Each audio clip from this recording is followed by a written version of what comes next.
Hello, we are discussing about GATE 2003 ECE paper, and this question is related to digital circuits.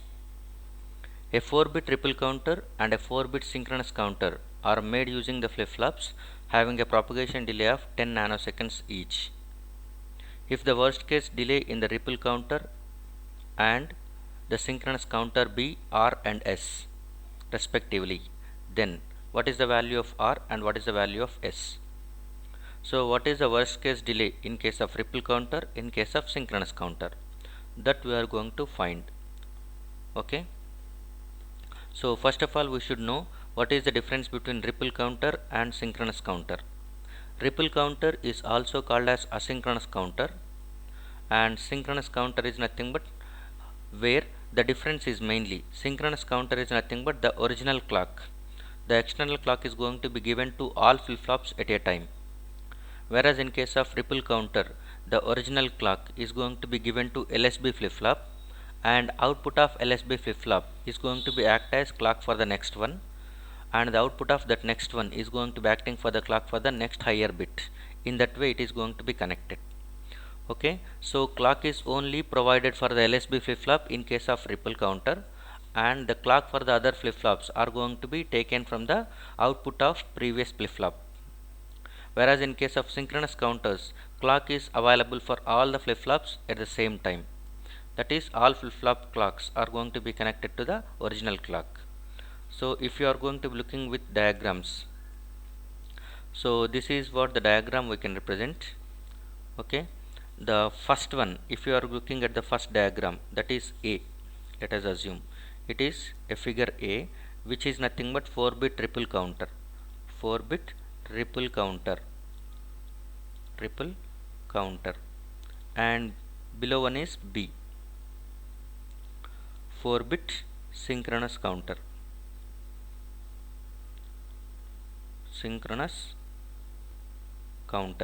So above one is 4-bit ripple counter, below one is 4-bit synchronous counter. Why we are saying like this? Because this is the LSB flip-flop. Okay, it is LSB flip-flop. For that one we are going to be giving the clock edge, and the output of this is going to be acting as clock for the next higher bit, and next higher bit clock is going to be taken from this one, and similarly it is going to be repeating, so that this will be treated as MSB. Always the clock pulse will be provided for LSB in case of ripple counters. Very important, please remember this one. And if you are observing, this is what the clock pulse. Okay, here this is what the clock pulse, that clock is going to be given to all flip-flops at the same time. So all clocks are going to be simultaneously clocked in this synchronous counter, whereas clock, whether it is occurring or not, it depends on the output of previous flip-flop. Okay, so normally the propagation delay is going to be defined as whenever you are applying. So for example we are going with jk, and whenever j is equal to 1, k is equal to 1, by that time next state is nothing but qn plus 1, that we can write it as qn bar. So once qn is equal to 0, for example, by that time you have given j is equal to k is equal to 1, by that time qn bar must be equal to 1. So how much time it is going to be getting to change from 0 to 1, that is going to be treated as propagation delay. Propagation delay is going to be the change required, okay, at the output side from the present state to next state. How much time does it require? That is called as propagation delay. And remember this one, whenever qn is equal to 0, j is equal to 1, k is equal to 1, by that time definitely are you going to get qn bar is equal to 1? Answer this question. From this jk2 table, whenever j is equal to 1, k is equal to 1, your next state is complement of present state. So assume that one qn is 0, okay, present state, and j is equal to k is equal to 1. So then can you expect qn bar is going towards 1? No, this only happens, okay, qn bar will become 1 only when clock edge, that is depending on the clock whether it is positive edge, negative edge, this is with bubble, that is nothing but only when negative edge of clock occurs. if you are not giving clock pulse, even though you are given j is equal to 1, k is equal to 1 and qn is zeroly available, by that time qn bar will not become 1 until a negative edge should occur.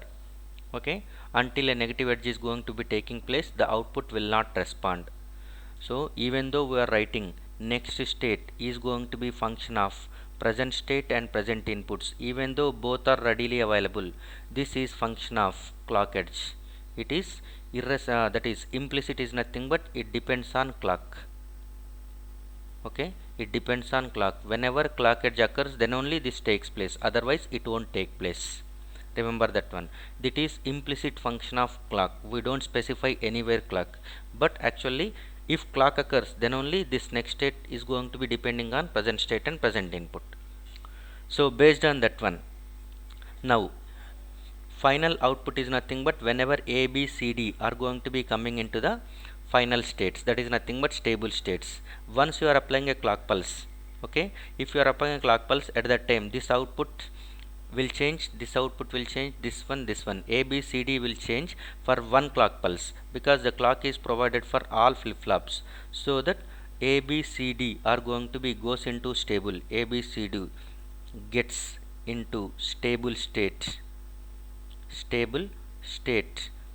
for one clock pulse itself, that is nothing but for a propagation delay of 10 seconds itself, 10 nanoseconds, because it requires only one clock pulse. By that time output is responding to inputs, for that one it requires 10 nanoseconds of delay. Within the 10 nanoseconds of delay, all flip-flops are going to be getting changed, so that propagation delay of synchronous counter is 10. Next, come for the asynchronous counter. Okay, let us assume you are going with a clock pulse, you are applying a clock edge over here. Okay, that is negative edge. If you apply negative edge to get a change over here, at that time it requires 10 nanoseconds. 10 nanoseconds to get a change to come from this point to this point, it requires 10 nanoseconds later. Now worst case propagation delay is nothing but the clock has to propagate, the effect of clock has to propagate, that is the effect of clock has to propagate towards MSB. That is nothing but how much delay it requires, that is generally called as worst case delay. Okay, worst case delay is nothing but the effect of original clock which is at the LSB position has to propagate towards MSB, then it is going to be called as worst case propagation delay. That implies nothing but whenever you are applying a clock that makes all the flip-flops to change such that output flip-flop is also affected because of clock at the input side. How much time does it requires? That will be treated as worst case propagation delay for that triple counter. Otherwise this situation will not take place every time. Okay, so the time is going to be lesser than that one, propagation delay, for all other cases, but the maximum delay is taking place only this case. That is the application of clock pulse should make every flip-flop to change such that MSB output is also affected. Okay, so next assume that one, because of this clock your Q is going to be getting changed from 1 to 0, so that it is also a negative edge that makes the output of this flip-flop to change. That requires another 10 nanoseconds because they are connected in series. Okay, and this B now it is changing from 1 to 0 such that it is again making a negative edge over here, so that because of this negative edge again output will change, that requires another 10 nanoseconds.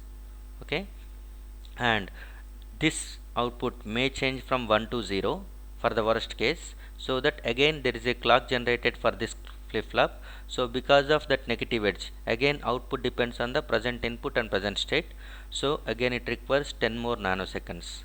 Total is nothing but 10 plus 10 plus 10 plus 10, so total is nothing but 40 nanoseconds, because the flip-flops are connected in series, whereas in synchronous flip-flops are connected in parallel, so that it takes only 10 nanoseconds. So R is equal to 40 and S is equal to 10.